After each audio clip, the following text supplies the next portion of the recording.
তো আসসালামু আলাইকুম। সবাই কেমন আছেন? আশা করি সবাই ভালো আছেন। কালকে রাত্রে ফ্রান্সের আর ইংল্যান্ডের খেলাটা তো দেখছেন আপনারা সবাই। আশা করি সবাই দেখছেন, আমি দেখছি। কালকে রাত্রে যে পরিমাণ খেলা হয়েছে, এই খেলাটার বলার বাহিরে, এত অসীমভাবে খেলা হয়েছে। তো ব্রাজিলের বন্ধুরা, তোমরা তো হেরে গেছো, তো তোমাদের আর কিছু বলার নাই, তোমাদের কষ্ট আমরাও পাচ্ছি। তো আজকে রাত্রে আমাদের আর্জেন্টিনার সাথে মনে করো স্পেনের খেলা হবে। তোমরা এটা দেখার জন্য রেডি থাকো, আর আর্জেন্টিনা যে কাপ নিবে এটাও তোমরা ধরে রাখো। কারণ তোমরা আগে থাকতে বলছিলে আর্জেন্টিনা হ্যান ত্যান, হেরে যাবে টেরে যাবে, এগুলো অনেক কিছু বলছো।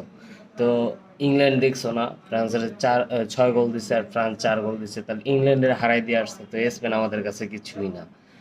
তো তোমরা ওই যে মইফা টইফা যত যা কিছু বলছিলা, তোমরা তখন বাদ হয়ে গেছো, তোমরা তো আর কিছু বলতে পারবা না। এখন তো আমরা মাঠে আছি, না আমরাই সেরা।